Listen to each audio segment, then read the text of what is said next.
This side. Ruby, come. Come here. Good girl.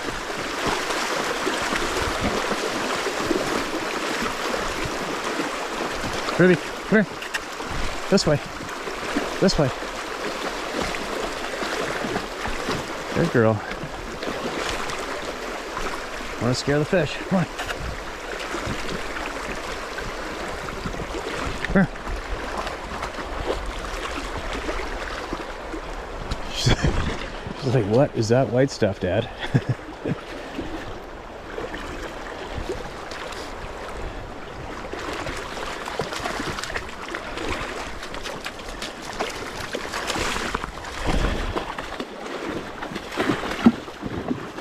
All right, we made it. She has her own little beach here. Here we go. Is there going to be a fishery here for us? We'll find out. All right, here I go again. This is actually take 2. Too much on the go. Woke up this morning, bunch of stuff to do. Sarah's gone with the kids. Back east for a couple weeks. Her brother had a bad accident, so solo here now. Getting stuff done, taking care of the animals. Came in here, did an hour's worth of sharing emails. I realized the microphone wasn't on again. Oh my God. And I even checked the light on it. But I guess I unplugged it. When you unplug it, plug it back in, you still have to go back in your settings and turn on the mic. So here we go again. But anyways, during my initial attempt to share smoothly these voices, came across an email with a man whose email was titled My Second Encounter. So I searched for his first encounter. I've got it on the screen on my laptop, so I'm going to read it right off of here, and hopefully I can't see the iMovie recording, but I'm sure it's still recording. So here we go. My first Bigfoot encounter is a title of this email. It was the summer of '76. My friend Chuck had a '66 Chevy Biscayne, and he stopped by to pick me up. Then he went and picked up 2 more friends, Larry and Chris. We went to the party store and bought a case of beer and then headed out of town to cruise the country roads and sip on some cold ones. We turned down a gravel road and stopped and opened the case of beer. It was dark by now, and the road had a cornfield on the right side of the road and a swamp on the left. I was sitting sideways in the passenger side of the front seat talking to Chris and Larry in the back seat when all of a sudden something came out of the cornfield and went by the back of the car, slapping the trunk hood as it went by. The force of the slap made the rear shocks bottom out. Whoa. I was looking out the back window and the side windows, and I got a good look at what went by. It was a full moon that night, and the thing was very tall, maybe 10 or 12 feet. It was not super wide, stocky like some of the Bigfoots, but muscular. My friends were freaked out, and they said, "What the F was that?" I said, "It was a big, tall thing." They said, "Did you see it?" I said, "Yeah, I did." Everyone yelled, "Let's get out of here." Chuck fired up the Chevy and spun the gravel in all 3 gears, and it was summer, and we had the windows down, and you could hear it run into the swamp, making splashing sounds. And we never talked about it, afraid it would get out. We'd be the laughing stock of this little town. Oh, that sucks, doesn't it? People laughing at truth. So weird. So weird. All right. Now, how do I get out of this window thingy booby here? Still recording. Beautiful. So here's the second one. It's in my notes, and I'll read it off the phone. This is titled My Second Encounter with a Bigfoot-type creature. My second encounter. This happened in the late summer of '85.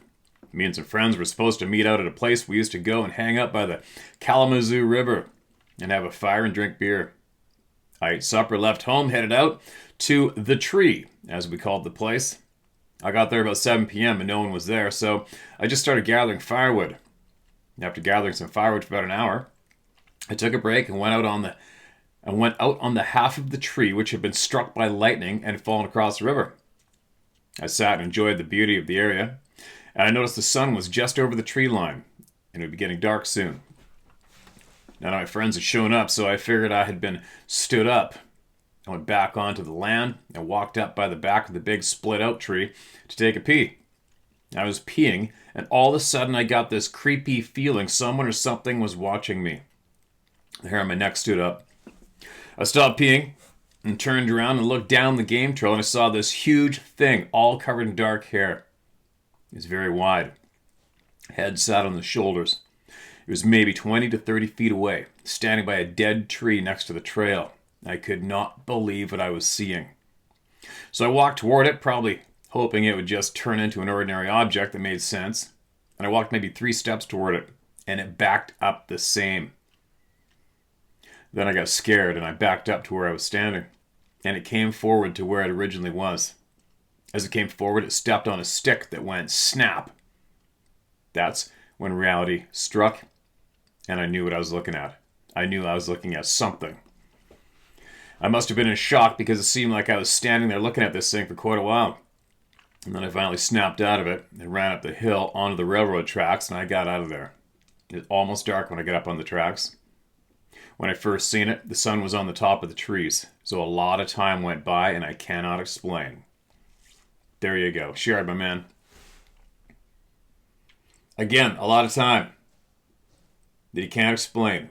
And I can't explain either, but I have a hunch and I have a feeling there are some people who do know what's up with that. Crazy. Welcome to the club. They sure do some odd things, these people with us, don't they? Odd things. Unexplainable. Excuse me. My name is Eric Campbell. And as a young man at the age of 16 in the late fall of 79, I was followed by Bigfoot.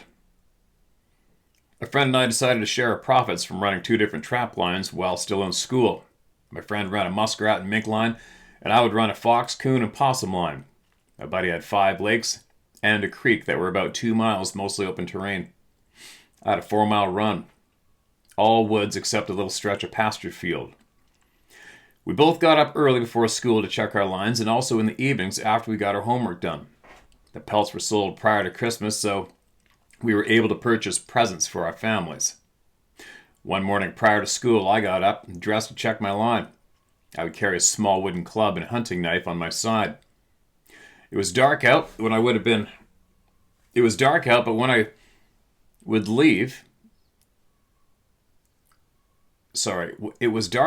would leave and had a headlamp and a stronger flashlight I would carry in my backpack. I had an English Springer Spaniel that always went with me on my mornings and evening runs. About halfway on my run, I had 2 coons in my backpack, but I felt I was being watched. And as I stepped to look and listen, I heard my dog growling very low and was looking behind us. I felt the hair on the back of my neck standing up. The dog just confirmed what my sixth sense was telling me. I scanned the woods with my headlamp behind us for movement. Nothing. I continued on to check my trap line, but as I started, my dog was walking backwards and growling very low. This was a behavior I've never seen in her. We traveled another 200 yards with me stopping periodically to light up the area behind us. Nothing. Although I would hear footsteps stop after I stopped. We went another 100 yards with her still walking backwards and starting to growl louder. The noise behind us was closing in on both of us. I stopped, pulled out my brighter flashlight out of my backpack, and by now, my dog's growls were much louder. I scanned once with my headlamp and then turned on my flashlight, and as I swung the flashlight from left to right, I saw 2 human-like figures at a distance of 75 yards.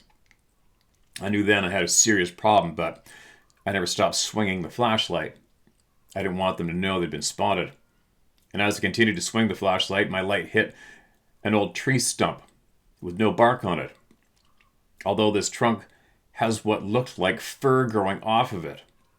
And also, at about 10 feet up this broken off dead tree, I seen steam in the air. And as I continued swinging my light to the right, never stopping, I seen the reddish reflection of an eye. This third one had closed to within 50 yards. I had 30 yards to go before I could get to the open pasture field. My dog by this time had also seen what I had seen by glancing down at her. She was now turned around and her eyes looked like they were pleading with me to please run. I took her advice. With a full-out sprint, we were both heading toward the open field. I believe at one point in the sprint, I was leading her. We hit the open field, but there was a fence to cross, which my dog made short work of by going underneath.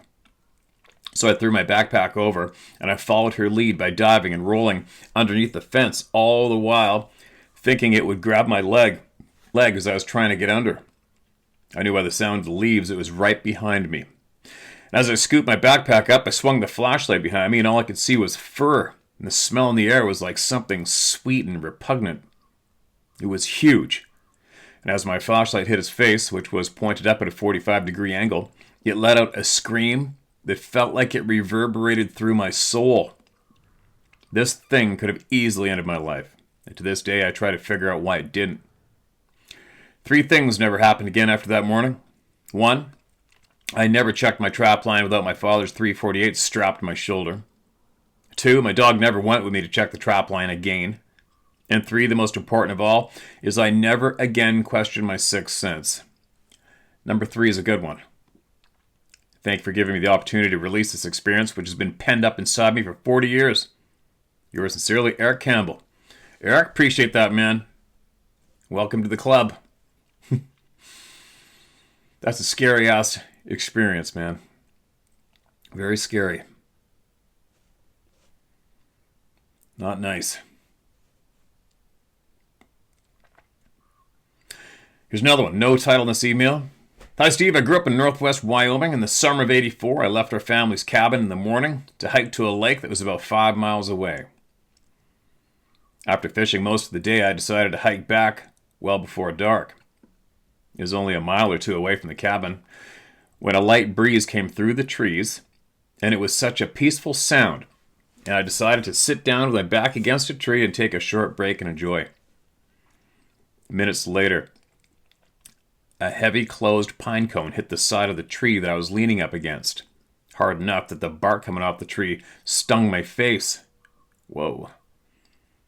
I looked over my right shoulder in the direction the pine cone came, but there was nothing. I looked in that direction for a minute or 2, looking for any movement, but there was nothing. Then, about 20 feet away in the same direction, another pine cone came out of thin air and smacked the tree again. Looking in that direction, I saw nothing. The fear that came into my body made it to where I couldn't move. It was like something had control over my mind. It quickly went away, and I mustered the strength to sit up and get the hell out of there. I'm 52 years old, and I've never told this to anyone. And to this day, I still wonder what the hell that was. Feels good to tell someone about this for the first time. Thanks for your channel. Thanks for you emailing us. Why do they do that? Is it being friendly and fun? Maybe? Don't know. I was in a Jeep one time that was getting hit on the roof with pine cones near Mount Curry on the Logano back there with a friend that wanted to go back there in the evening and see where I was talking about, where these people frequent. And sure enough, ping, right off the top of the Jeep. And it was like, by then it was past, it was like, had to have headlights on. It was that dark. And I got the Jeep to stop, and I couldn't find the pine cone. Or I did find the pine cone? I don't know. And then,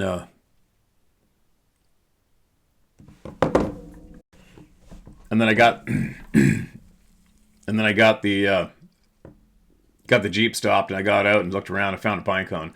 And we were about 50 feet away from any tree. 50 feet horizontally away from any tree. Don't know why they do it, but they do it. There wasn't a question in my mind what did it. It is what it is. Once you know they're out there, nothing's really surprising, for me anyway. Next. Bigfoot in the Rain is the title of this email. Hello, Steve. I live in Safe Land, Black Land Dirt, Central Texas. One night, something weird happened about 100 miles from my home in Temple. One Saturday, me and my beautiful wife decided to sneak off to Bossier City, Louisiana, for some gambling and together time. A simple one-night trip. There weren't any cars around me when I was crossing the Sabine River Bridge in deep East Texas. East of Carthage, Texas, close to the Louisiana border. My wife was reading a magazine, and it was nothing but light. Sorry, my wife was reading a magazine, and it was raining, but light was good. About 6 p.m. Saturday, around June 1st, 2012. I was cruising pretty good, and I was in a Dodge truck full size. Anyway, here it goes. As I was about to cross the bridge, there around Carthage, Texas, a figure, pure black, head pointed, massive chest, and a dark face. I could only see the eyes and some teeth, but he looked at me with pure hate. He stepped over the railing onto the highway. I couldn't believe my eyes. I thought it was an evil thing, so I swerved to scare him back off the road. I was going about 50 miles per hour, but he stood his ground. I pushed the gas down and thought I left him behind, but I looked back in the mirror, and the bastard was chasing me and gaining ground. I pushed the gas and I left him. I saw him leap off the bridge and run into the woods. He was about 8 feet tall and 500 pounds and evil. I never told anyone, even my wife, who got on me for speeding. I could never get it out of my mind. My name is Ray. Never been an outdoor type, and I never will. Keep up the great work. It'll always be on my mind. And I am certain it was a Bigfoot. I'm certain it was, too. Well, I guess there's only one good thing, is it didn't ruin your outdoor activities. Right? Shit. So bizarre. Their reactions are just... They're all around the clock. It doesn't make sense to me as I'm, learning my own shit on my own here. Somebody sees them. They have a look of surprise. Oh no, the human sees me. Run!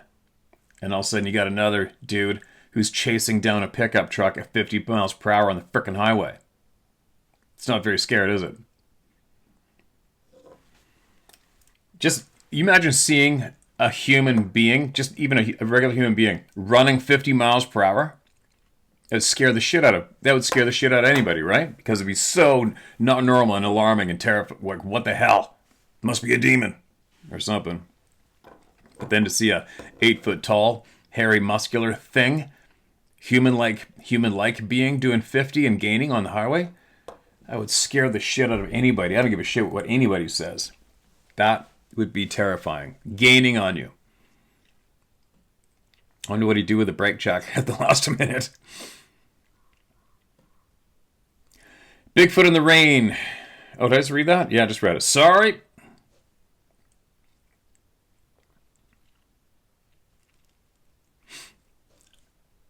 This is titled July 31, Fish Lake, Utah Encounter.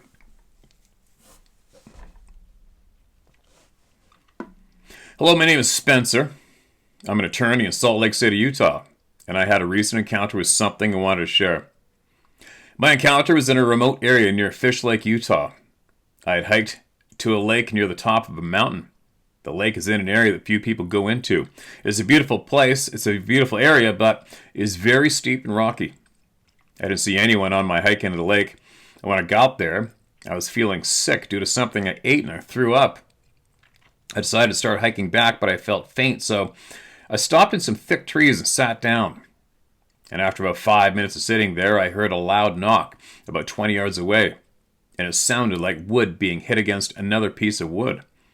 I instantly was on edge, and I stood up because I knew I was the only person around, yet the sound was definitely intentionally made. I had my dog with me, and she started growling and barked. About 10 seconds after hearing the first knock, I heard a second, even louder knock from the same location approximately 20 yards away. 20 yards. I couldn't see anything, but I got the feeling that whatever it was wanted me to leave immediately. And needless to say, I got out of there as fast as I could. I have no idea what made that sound, but there was definitely something out there.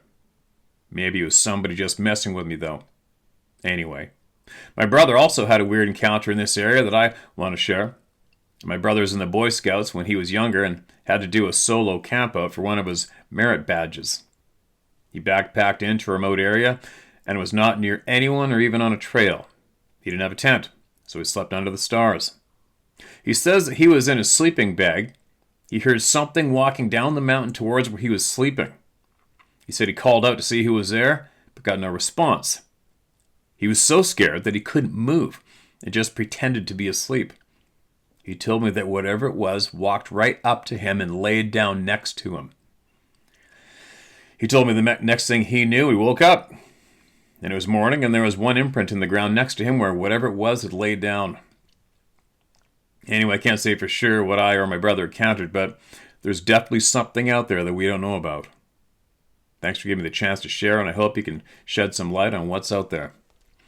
Well, we're shedding light on it, all right. Every single day, we're shedding light on it.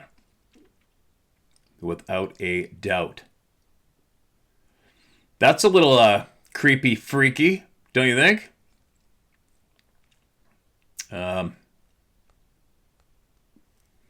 Imagine involuntarily being the little spoon to a frickin' hairy man-like being in the forest. I don't think we've heard anything quite like that, but that'd be a very stupid thing to make up, wouldn't it?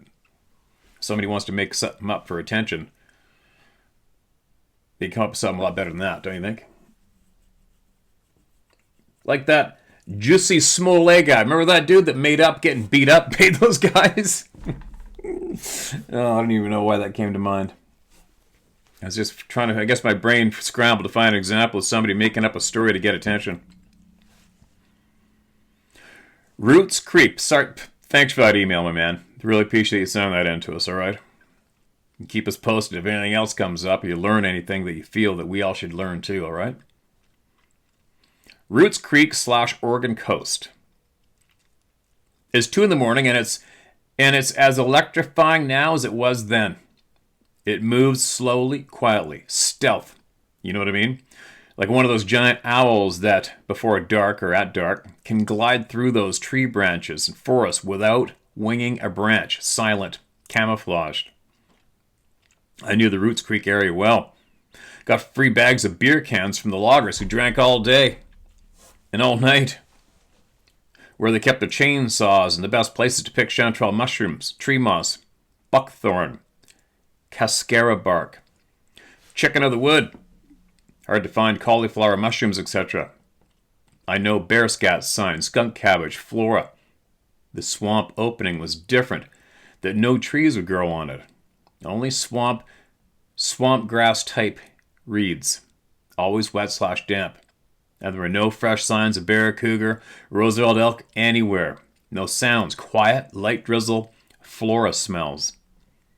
I did see a set of raccoon and or opossum tracks along the creek bed, but no humans or others.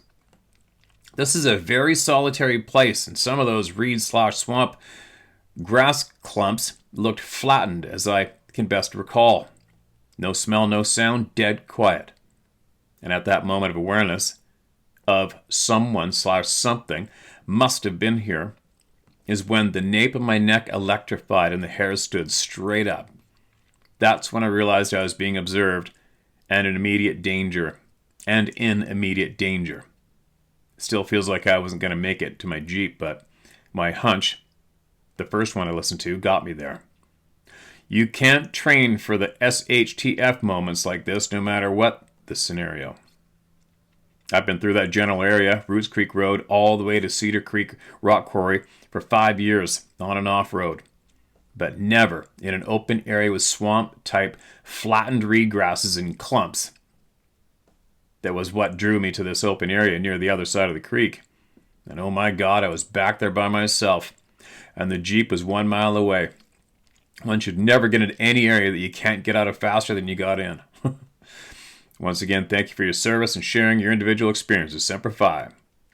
And here's a second email, which would have been the first one in the same folder here. Steve, new subscriber, posted on YouTube, but the comment disappeared. Hunted / hiked Roots Creek area from 1980 to 86. Parked my Willie's Jeep. The brown turd. At the west side of the gated entrance and hiked a mile or so to a new off-trail that went downhill to the creek. There was an old growth hemlock. I took note of a beeline of bees going in and out of that huge hemlock, about halfway up too. That beeline was as thick as a baseball bat.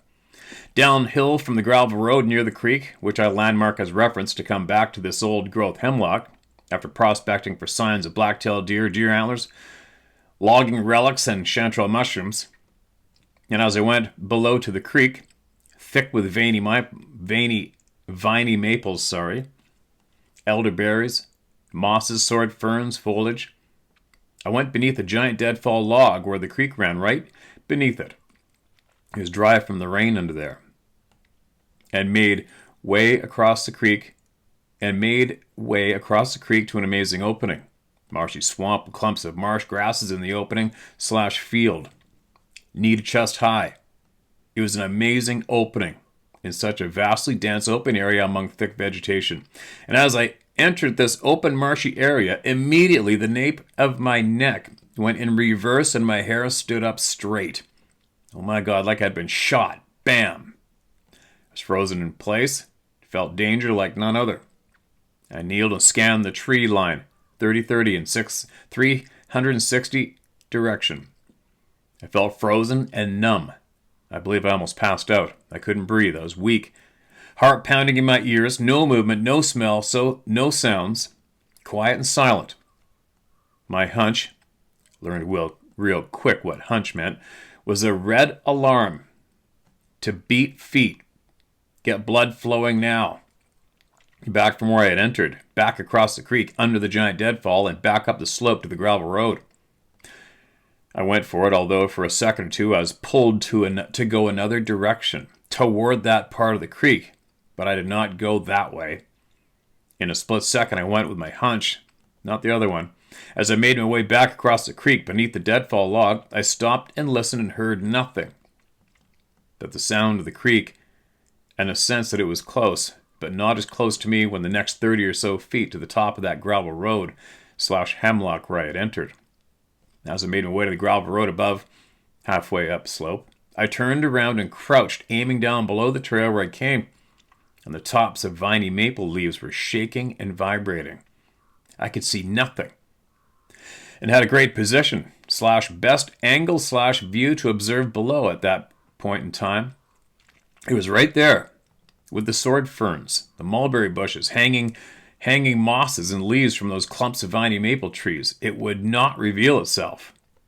I sprinted double time up the remainder of the slope to the top edge of the gravel road, and once again turned around / kneeled down, aiming from where I had last crouched, and watched another viney tree top, leaves vibrating / shaking on top of another clump of viney maples, to the right and above from the last clump that had shaken. But this clump higher above, more towards the gravel road between where I was and my Jeep. I sprinted down the gravel road to my Jeep.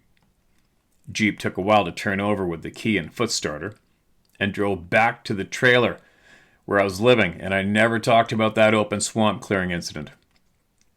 Later, after USMC / USCS 20 years, peacetime, wartime service, traveled the world, did all my tours, I went back in 2007, drawn to that time and place, down Roots Creek Gravel Road, where that old growth hemlock is still standing, leaning, dead, broken in half, windstormed, widowmaker.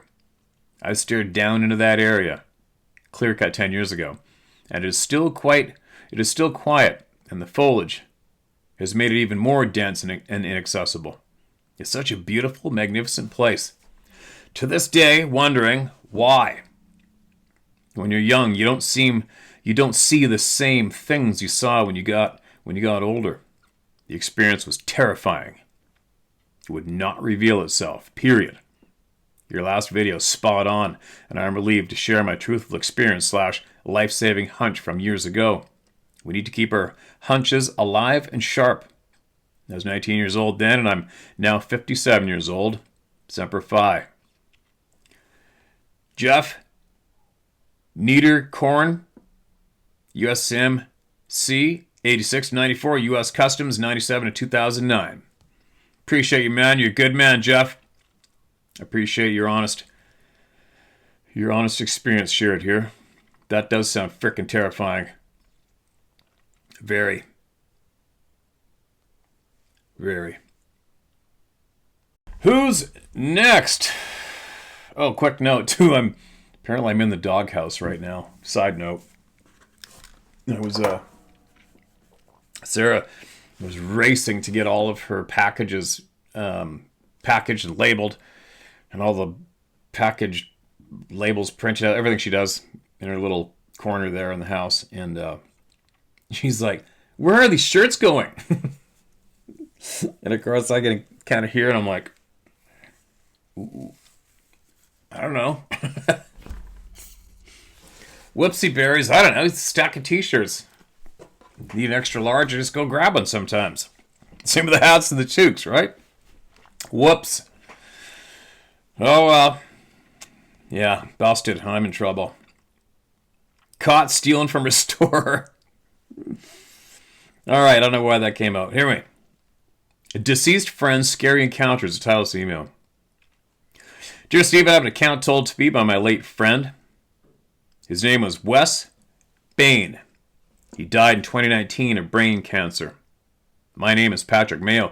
Please say my name and Wes's. We used to work together at the Arizona Department of Transportation. We worked together a lot. We're good friends.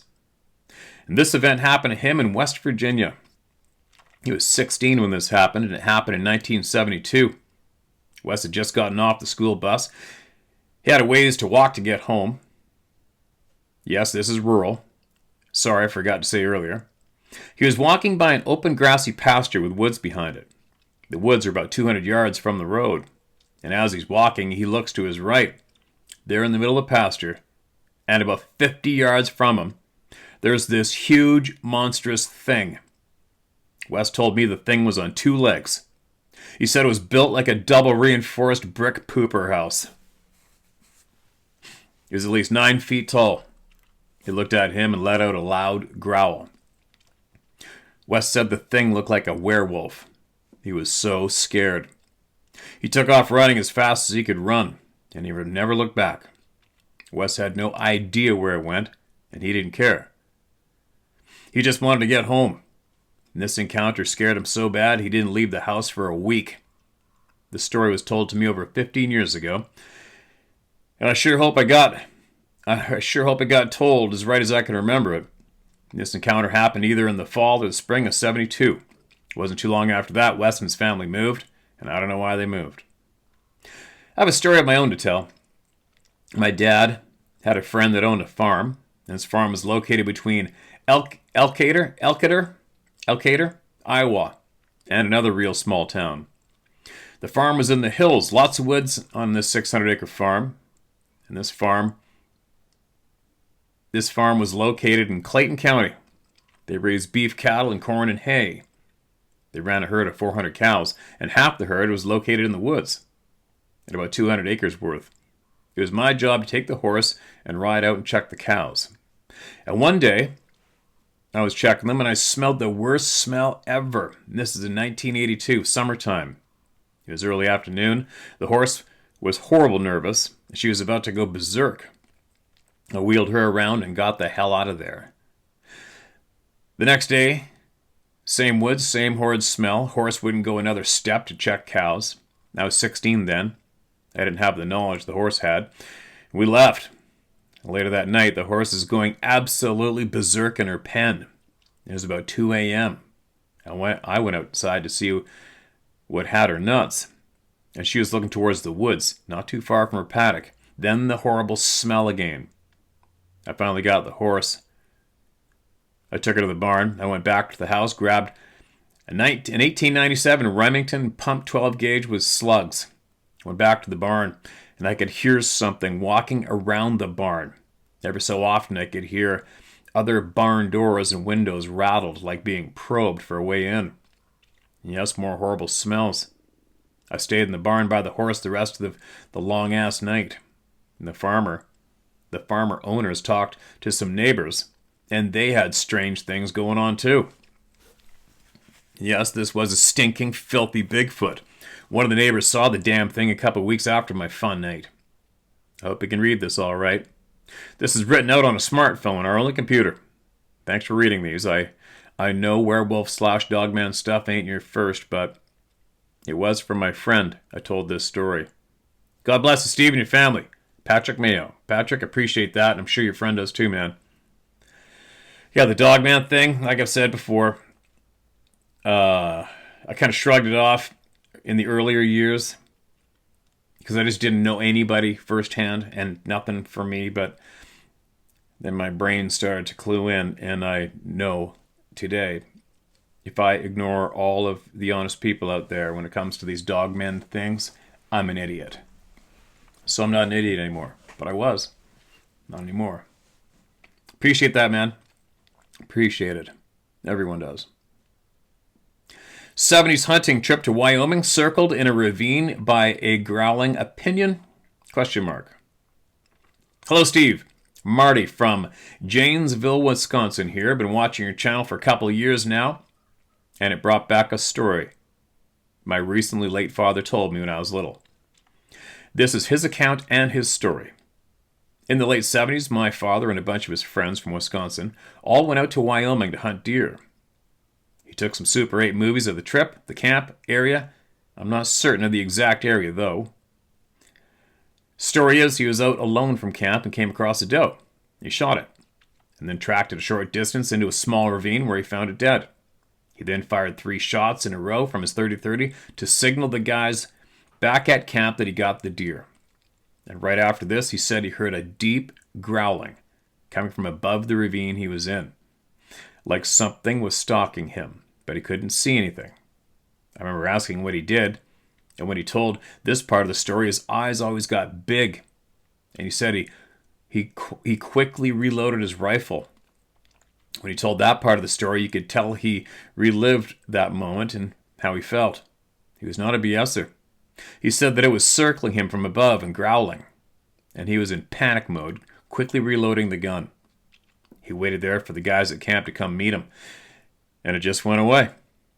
He said it was scary. He claims it was a mountain lion that was after the same deer, but he never seen anything. It wasn't until I started watching your channel that this story popped back in my mind, and I'd asked him again last year about it, and he said a mountain lion was stalking him and growling at him. I asked him if he was sure it was a mountain lion, and he just looked at me and asked, what else could it be? He said he knows for certain it was not a bear, and that it sounded deep, like a mountain lion. I asked him if he thought a mountain lion would hang out there and still circle him after shooting the deer and then firing 3 shots, and he didn't have anything more to say on it. Me suggesting it was odd behavior and wondering if it could be something else, he didn't care to hear and said he didn't believe in the Bigfoot thing. I assume he was moderately close to camp, probably within a quarter mile as the shots were, to signal the other guys, and they came to him. There were probably a dozen guys. Pretty big camp setup. Loud partying. At least I could tell from the old Super 8 movies of it. My question to you, Steve, as for animal behavior, I can't find anything on how a big cat reacts. Would gunshots scare a big cat off? Is this typical behavior of a mountain lion to stalk a hunter and deer and remain hidden while growling and circling them? And not being scared off by gunshots at all? I'm curious of your opinion on this and wondering if it sounds like something else was stalking him. Thanks and good day to you. Marty Hanthorn from Jonesville, Wisconsin. Marty, you know what it was. Your dad knows what it was. He just didn't want to acknowledge it, like everybody else. Well, not everybody, but most people, right? He didn't want to acknowledge that. I've had cats. I've got lots of experience with big cats. I've never even heard one growl. Not yet. And I kicked snow in the face of one from about 8 feet away, maybe 8 feet from me. When I was a kid, I had my bow pulled back, and I'm kicking. I told this story here before. I'm kicking snow in his face. It didn't growl at me, but it had attitude, though. It's like sizing us up, trying to decide whether or not he's going to... I don't know what he's deciding, but he decided to walk away. No, cougars don't do that. I'll say with confidence. Next. Appreciate that email, man. Sorry your father passed away, too, by the way. This is titled, Here You Go. My name is Russell Scott Muck Bergman. I grew up moving every few years from the east side in the ghetto of St. Paul, Minnesota, to the beautiful mountains of Payson, Arizona. And back at one point, I even lived in Eagan, next to a North Star hockey player on one side and the owner of Northwest Airlines on the other. I'm 46 years of age. In the early 80s, I can remember it was like yesterday seeing one of these people looking in my window. I can also remember hearing the growl behind me as a kid messing around a ditch in Wisconsin with my cousins as they were too scared to go down into the foggy ditch. The ghost white faces when I came scrambling up. I swear I'm tagged. Not every time, but most of the time I spend any length of time in or next to the woods or in the middle of nowhere, something happens. I've seen the peekers and the silhouettes, and the predator cloaked, and knew they were right there. You couldn't see a damn thing. Paralleled out of the woods. I've been talked to from them and talked to them. I know it sounds crazy, but it's true. I've been zapped, and have had crystal clear messages sometimes. Are different. Some come in faint. Some are like I was talking to someone aside of me. And I am in constant contact with a few members of the Arizona 4. My buddy Chuck has helped a lot with focusing. A good bunch of guys there. Had a lot of frustration with the communication back and forth from both sides of the woodsman people and I. I just wanted to tell you so much has happened. It's difficult to write it all down. Or it's all scattered. Or you write one thing and that memory triggers another one. But either way, Steve, it's all real. And I'm frustrated why nobody wants to talk about it. It's easier to call a person crazy. Today, March 1st, 2025, you brought up a great point. Why do some people pass judgment and some is what did you see and are curious? Might be a typo there. I've had conversations with my kids and I've had stuff happen with my daughters. And now they see dad's not just talking crap. LOL. Shake my head. These damn kids and people act like they know so much. I learn a few new things daily and I'll continue to do so.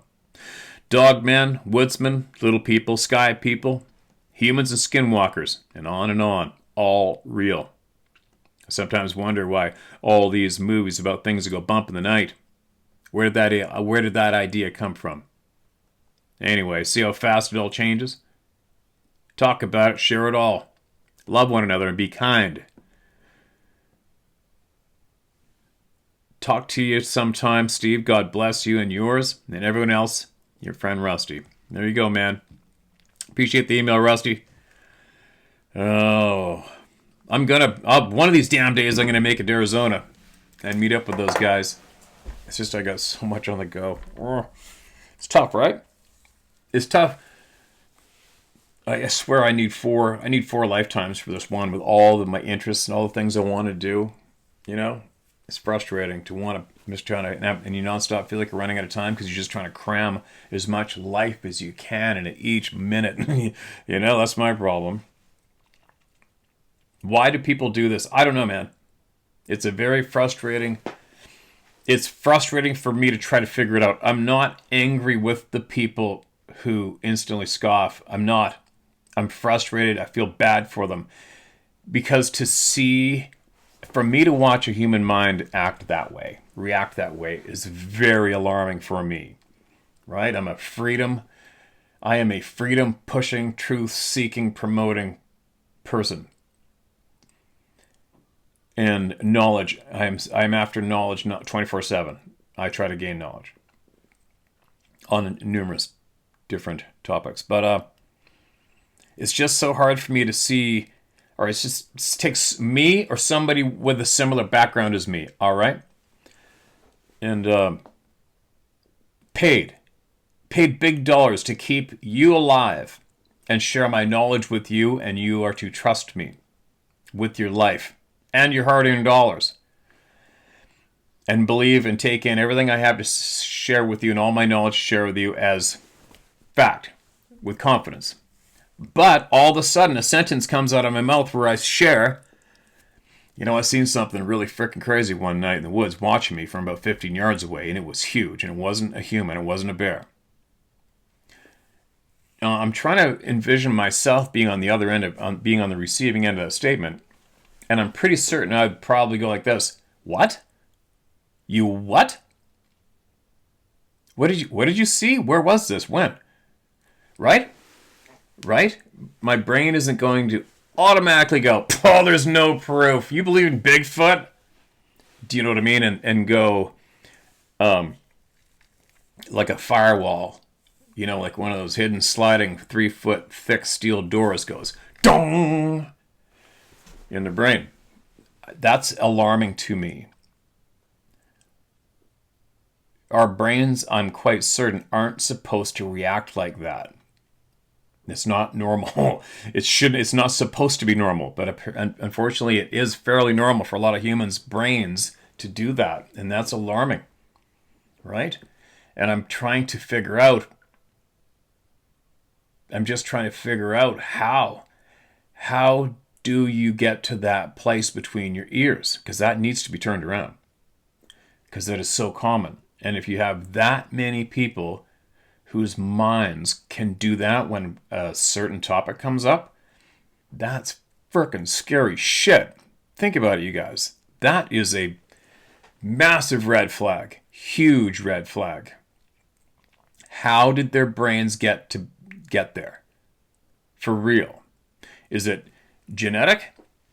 Or is it from being absolutely smoothly indoctrinated into the education system and followed it to a T flawlessly through life and followed and repeated what you were told?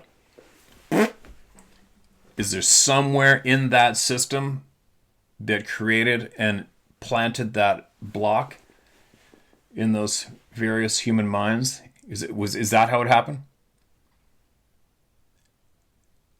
Is fright, is true, honest fright what creates that? You know what I mean? So we got 3 different possibilities: genetics, fright, or intentionally, successfully indoctrinated into that person. I hope you're picking up what I'm putting down, because I think this is a very, very serious problem. No, because we don't need the herd to believe in Bigfoot. We need the herd's minds to be free from that grip, from that firewall needs to be removed so they can advance in life and learn. You know what I mean? It's very, very alarming. I know I'm babbling about it, but obviously it's a big concern for me. I don't get it. And that's probably, I don't know. It's like, I got caught up and I gotta plug my phone in here. I got caught up and did a volley. Haven't done something like that in years, by the way. I haven't replied to somebody in years. There's no proof. But it was, like I said, the first time ever I shared that topic on my social media. Ever. And that's probably a good example of why I don't. And I'm a firm believer that if your brain's functioning rationally and independently, and you have an honest curiosity for the knowledge, you're going to find it. It's right there available for you. And that goes with this channel too. That's why I don't promote this frickin' place. It's a waste of time. Right? Think about it. I made one post of a footprint. So you find this footprint with a 6-foot stride. You can tell anybody about it? That's all I said. And the place blew up and there's a whole bunch, not too many, it was a good handful of people that are just saying ridiculous comments, right? Which makes everybody engage, and it turns into a big argument, and some names flinging, and a waste of absolute time. It's a waste of time to try to promote this topic to the general public, is what I'm saying. And the people that do, they're only after one thing: fame and $1. Prove me wrong. Prove me wrong. Fame and $1. Right? How many people do you know today who are after fame and $1 when it comes to this topic and others? Right? It's easy to see. Easy to see. Babbling. What do we got? Oh, just read this. I think I did it. I think I got everything read. I thunk. Yeah, I just got this one. Look for first email. It's the first one. Read it. Got it. Okay, I got it. What's this? One more? I don't even know how long I've been sitting here now. Seems like I've been in here all day long. What's this? Screenshot picture. All right, I'm going to read this one more. Mark this as read. First training session with the werewolf / men. What? First training session with. Hello, Steve. My name is Joanne. I've written to you before and sent in a recording of this. It was long, and I was crying in it. This experience happened when I was about 8 or 9 years old.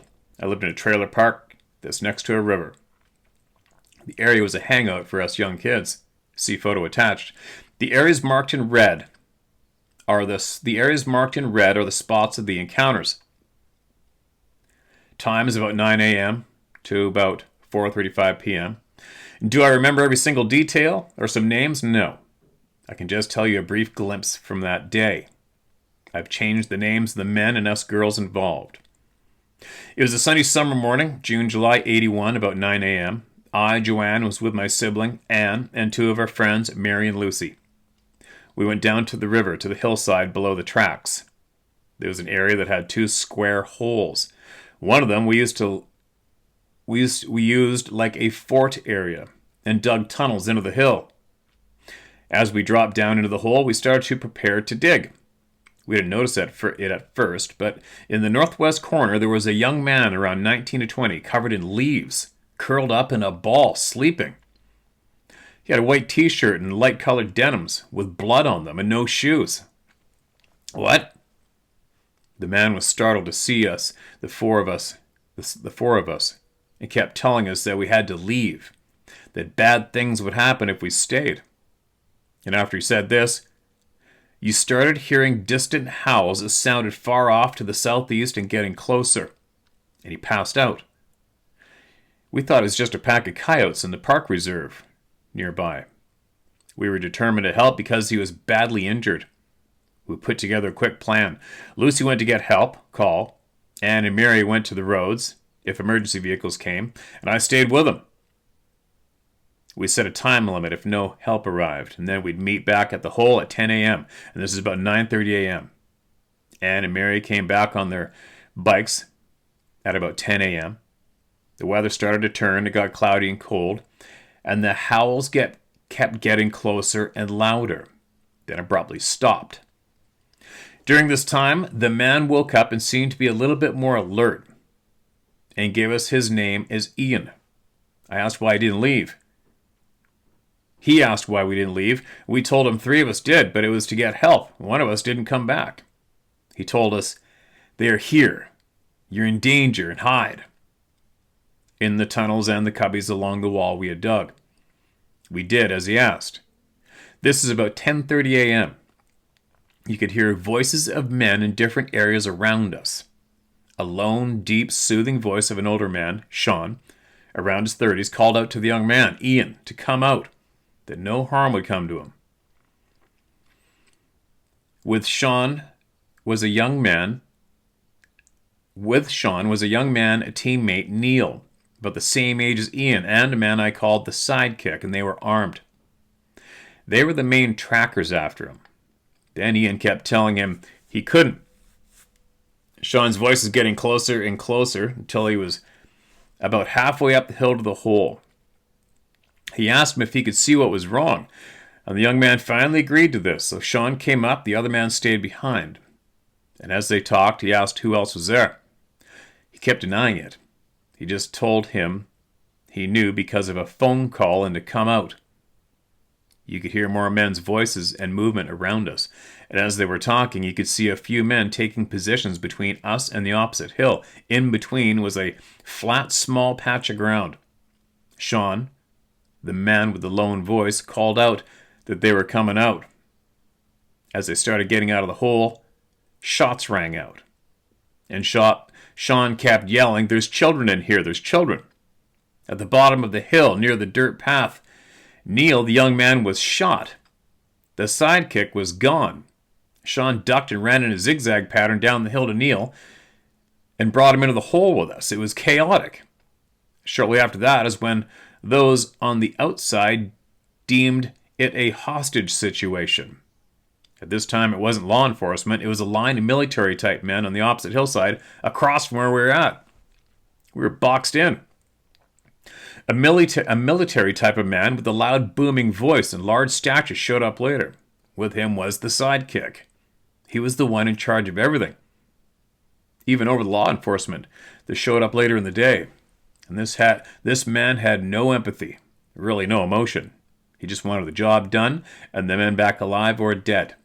He didn't care that there were children involved. There was activity above us on the tracks and sounds of men and dogs walking through the tall grass. We thought these were just men, and it turns out we were wrong. Neil had lost a lot of blood and passed out. We tried stopping it with spare clothes that we had brought to the hole before in a previous digging. Sean and Ian told us what they were going to do and not be scared and not make a sound. This is hard to do, but we did it. Ian took me and my sibling to a cubby we had dug in one of the walls to the northeast, and Sean, our friend, and Neil to the entrance to the tunnel that we had dug to the northwest. They were in human form. Hold on, here we go. They were in human form when they cloaked and put themselves in front of us, like time stood still. Then you heard sniffing and low growls at the edge of the pit sides, to the west and to the east, and finally 2 wolf-like beasts stopped at the edge. One stayed, the other leaped into the hole, sniffed around for a few minutes, and then leaped back out. These beasts are what many consider dogmen. They were brownish, their hands and feet were like a human, but altered with long nails. They're about the size of a bull, a steer. Their head was somewhat of a jackal, like the Egyptian god Anubis, with teeth like a wolf/hyena and a fierce snarl. After this, we went to the other side of the pit hole to the northeast through one of the tunnels. Here, Ian recovered from his wounds while Neil was about the same. The 3 of us girls took turns leaving the hole through the tunnels or the thick sumac on the hillside to find out what was going on and report back what was happening. We decided to move back to the other hole, as it had a better advantage of cover as the sun had come out. Here we made our last stand, and things really changed. The presence of more dogmen was about. Periodically, gunshots were fired towards us. The 3 men decided that the only way to protect us girls from getting shot, or the dogman, was to change form. That form was a werewolf/man. Sean had a handgun and some ammo, I don't remember what kind, that he gave to me to only use when I truly believed I needed it, and where to place a shot. Their change was almost instantaneous, not bone-crunching or snapping. It was from one form to another. Their appearance was like the dogmen, but different. They could talk verbally and through telepathy, or some call it mind speak. They were black, taller, very muscular. Their hands were different. It was more of a wolf appearance. Longer nose/snout, just as menacing with the teeth. Arms, legs, hands, feet like a man, kind of like those in the movie Van Helsing with Hugh Jackman. We went back into the maze of tunnels. I stayed in the main chamber we dug out, while Anne and Mary took the escape tunnels. You could hear when the DM infiltrated the hole. I don't know how many did. I did get a verbal message in my mind from Sean, the one made into the main tunnel, so that I needed to shoot it, where he told me earlier, if so, multiple times if need be. These creatures can dig, and fast. It reached the main chamber where I was at. I shot at it until it fell limp and wasn't breathing. It seemed like hours had passed. The sounds of the lightning gradually came to a stop. The sounds of the fighting gradually came to a stop. And I heard Sean again telling me it was okay to come back and to bring Anne, Mary also. I softly called out to them. Only Mary, our friend, answered me. My sister didn't. When Mary and I came back to the hole, they had changed back to human form. Only Ian and Sean were alive, but Ian was badly injured. He couldn't move. Then you heard the military man taunting us, that he had our friend, my sister, that he would hurt her if we didn't comply. He held my sister in the air by her arms, the sidekick aiming his rifle at her. Law enforcement was finally there, and just seemed to be holding back a group of people that came to see what was happening. And in that group was Anne, her mother Sherry, and Mary's. Our mother never came. Sean negotiated a deal that he and Ian would surrender to them, and if the man wouldn't harm Anne. Mary was the first to leave. Sean escorted her to the flat piece of ground, and she went to her mother, and they left. He came back up the hill to get me, and as we got halfway down the hill, a shot rang out and Sean dropped to the ground. I ran back up the hill into the hole with Ian.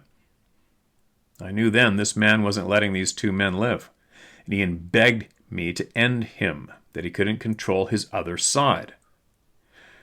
I kept telling him I couldn't over and over, and in that brief time he told me who his family was and where they lived, and to let them know what happened to him. He sat in the southeast corner of that hole, told me I had to go do it before he changed. I did as he asked. I walked out of that hole with tears in my eyes, but I held my ground and I walked straight across to where he and a small group of men were and demanded the man release my sister. And if he didn't, my next shot was aimed at the sidekick. He must have thought I was bluffing, and I wasn't. I hit him in the right shoulder. I again demanded my sister back, and the next shot would be higher. Anne and her mother Sherry somehow made it to the area where we were at. The military man put my sister down and told us that if we wanted to live, that we had to do something for him. He would have someone let Sherry know what day and time. Anne and I never told our parents about this day. That was the day I was recruited to be the prey for this man's training exercises for his Dogman army and trainers. Some out there have heard of Victor from another channel, and I don't care for the man who hosts it. This man was his father. I also helped train Victor when he was a young man. I do know about some of the experiences he talked about, and I did find Ian's family later after I graduated high school and moved up north. But that's another part of my life where I found out about trafficking. Please give my thanks to the First Nation ladies that are near you. I was happy to know that they found you. Hello, ladies. I'm glad you succeeded. I hoped you would. That part is hard to explain to anyone. If you or the ladies would like to know, email me back. Thanks for reading some of my journey in life. Joanne. All right. Well, there's the picture. The picture doesn't really mean much, really, to us, because we don't know where it is. It's just a photo of, obviously, a trailer park, a field, some train tracks. There's the photo.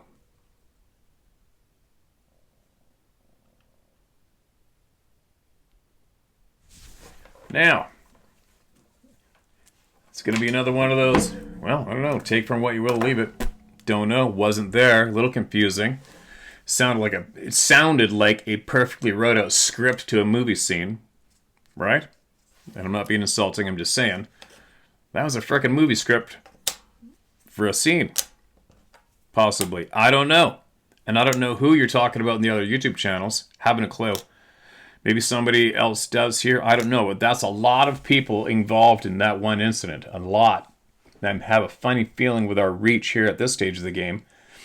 If this is legitimate, somebody else out there that knows about this is watching. But there is a pile of gaps in there, right? There's a pile of gaps. But anyway, shared. Take from what you will, leave it, right? But to you, Joanne, if you got some more details, you know what I mean? It's got a lot of gaps, that story. I'm not saying it didn't happen because I wasn't there. I don't know. I don't even know who the person is that's emailing in, as usual. But maybe go back one day if you're still hanging out here around, if you're near there. Could you go back there and maybe possibly video record these tunnels and the whole place where this all went down and share with us? That'd be a good little additive to this big experience, right? Or not. Or maybe some of the other people involved in this will be knee-jerked into sharing. But right now, it's a pretty tough one to swallow, right? It's just not your typical. We have nothing but in-your-face obvious patterns that we can see easily amongst 99.9% of the people that share what they've encountered and experienced here, right? And there isn't one pattern in there. There's nothing. That's all. Huh? You know what I mean? That's like, it comes across as a scripted movie scene to me. Don't know. I don't know. But if this is legitimate, it's freaking alarming. If it isn't legitimate, well, somebody had a good day writing, right? They got it shared. Now what? You know what I mean? It's another thing, too, when people say, people are going to write in false stories. Try to sabotage your channel.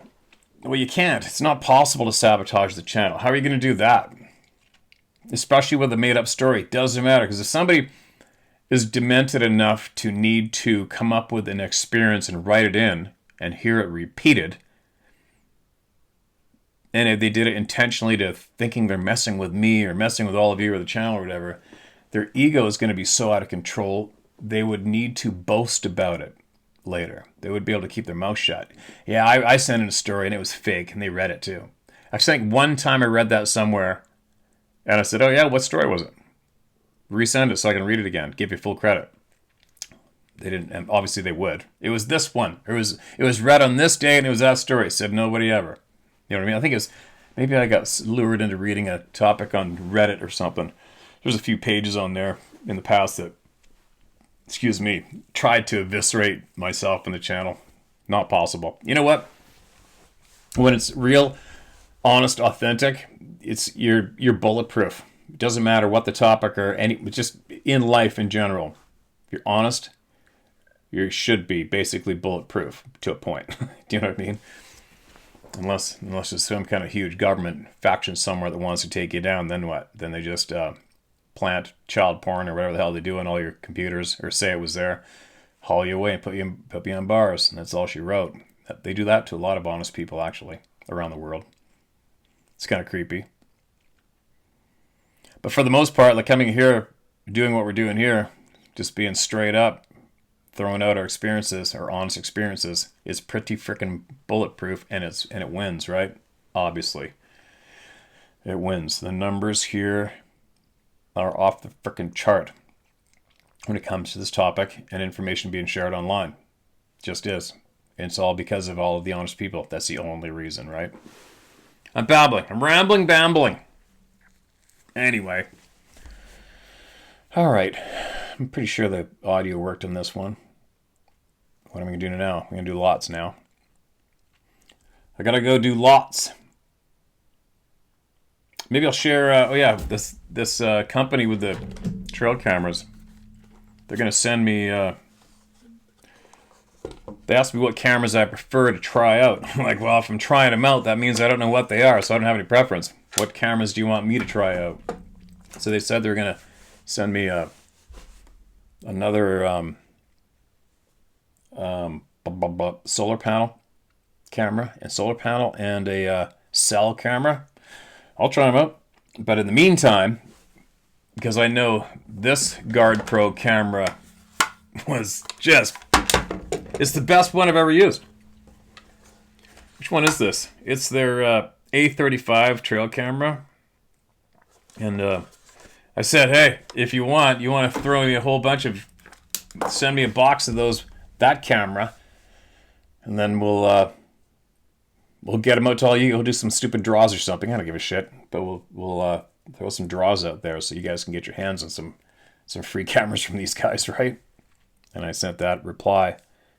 And then anyway, somebody asked me as well, how was the night vision? I thought I shared all that. But maybe I'll throw down the night vision captures in this camera at the end of this too, because it was pretty freaking incredible, right? But as good as it gets, for me, I don't need much more in a camera. Anyways, that's the news in the camera. Sarah's gone for 2 weeks. Oh yeah, I've got like 6 boxes of your guys' goodies I gotta go get to the post office before it closes. I got a couple hours yet. I'll get that in the mail today, so everybody's stuff is on its way. I think that's it for right now. I seem to be missing something I was going to share with you guys. Oh yeah, here's something. There's a few names, a few guys on my Instagram, local hunters in British Columbia, real experienced guys. And one guy just wrote a book. I might get a hold of these guys and see if they want to come on here and have a good bullshit session with me about hunting and their experiences, because they boldly just came out, and I've known of these guys for a little while through the hunting community. I've known of them, and they follow my stuff, and I've seen their pictures and their hunts and stuff. It's pretty exciting stuff. And I'm going to see if maybe they want to come on here. And I remember a long time ago being shown this photo. And there's a bunch of comments on my Instagram post where I put the picture of the Sasquatch print, and everybody's going apeshit. And this one guy came flat out and said he's seen, I think he said he saw one running away from him, southeast British Columbia, while hunting. had a few other experiences and in the comment section. And he said he found a calf moose 20 feet off the ground on top of a tree. 20 feet. And I thought it was a beef cow because it was years ago, but here's the picture. Check it out. Gotta get that reflection out of there. Hold on. There we go. Look at that. Calf moose. Obviously, the sun's bleached out its fur. It's rotten, falling apart. It's been on top of that broken tree for quite some time. He said it was 20 feet off the ground, a moose calf. But you know what's really weird? The ravens didn't eat it. Eagles didn't eat it, and they can perch on top of that thing and eat it. The gray jays, nothing's ate it. It's just been sitting there like that. That's kind of weird. So anyways, maybe I'll message those guys shortly here, and I will get this guy and another guy, maybe 2 or 3 of them, to come on here and talk. I still have to go see the, quote, food truck owner down the road. I just haven't had time, but I will in the next couple days. See what he's got to say. Maybe he wants to come on here. Apparently he knows a lot. And see if he wants to come on here possibly. There you go. I will be back tomorrow. Will I be here in the woods? I'm not sure yet. Me and the adventure dog will decide that later. Share my story at howtohunt.com. All right? Get that truth shared. Keep it flowing no matter what. Doesn't matter. Don't be worried about what people think. Don't. Then you lose. What else? The link to these Wicked Trail cameras are in this description below. And Sarah's goodies. And I'll see you guys tomorrow.